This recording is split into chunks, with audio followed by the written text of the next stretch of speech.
আগে গাইবান্ধা থেকে ভোটের সবশেষ তথ্য জানিয়েছেন সহকর্মী সুমন মণ্ডল। কিন্তু আসলে যে ভোটার যে উপস্থিতি এটি কিন্তু আসলে চোখে পড়ার মতো ছিল। আমি যদি একটু দেখাতে বলি যে আমি যে ভোট কেন্দ্রটিতে রয়েছি এখানে কিন্তু যে সকাল থেকে যে ভোটাররা ছিল সেই ভোটাররা কিন্তু তাদের যে ভোটাধিকার প্রয়োগ করেছেন এবং সেই সকাল বেলা গড়ার সঙ্গে সঙ্গে এখন আসলে কিছুটা ভোটার কম হলেও কিন্তু আসলে যে এখানে যে স্থানীয় লোকজন বলছে যে আসলে যে দুপুরের পর কিন্তু আসলে যে ভোটার উপস্থিতি আরও বাড়বে। আমি একটু আপনাকে বলে রাখি যে এই জেলায় যে মোট যে 5টি যে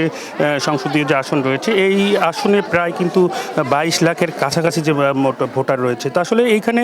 আমি যদি বলি যে এই ভোটারের মধ্যে কিন্তু প্রায় 10 লাখের বেশি কিন্তু নারী ভোটার এবং প্রায় 11 লাখের কাছাকাছি কিন্তু আসলে পুরুষ ভোটার রয়েছে। ভোটের যে পরিস্থিতি এটি কিন্তু আসলে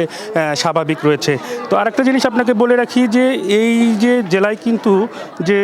এখানে যে উৎসবমুখর পরিবেশে কিন্তু যে ভোট গ্রহণ অনুষ্ঠান এবং এই ভোটটি কিন্তু যে মানুষের মাঝে কিন্তু একটা আলাদা যে উৎকণ্ঠা যে কাজ করছে এবং আরেকটি এখানে এই ভোটের যে পাশাপাশি যে যদি আমি আপনাকে বলি যে এখানে কিন্তু আসলে এই ভোটের যে পাশাপাশি রয়েছে যে যে যে গণভোটের বিষয়েও কিন্তু আসলে জনগণ কিন্তু আসলে অনেক যে উৎকণ্ঠায় রয়েছে এবং এখানে এই ভোটের যে ব্যালট যেটি রয়েছে এটি কিন্তু যে 2 ব্যালটের মাধ্যমে একটি জাতীয় নির্বাচনের ভোট এবং একটি গণভোট তারা প্রয়োগ করবেন এবং সকাল থেকে যদি আমি সব মিলিয়ে বলি যে এখনও পর্যন্ত আমাদের কাছে কোনো প্রকার কোনো অপ্রীতিকর কোনো ঘটনার খবর এখনও পর্যন্ত আমাদের কাছে নেই। তো আসলে এই ছিল আমার কাছে গাইবান্ধা থেকে ভোটের সবশেষ খবর।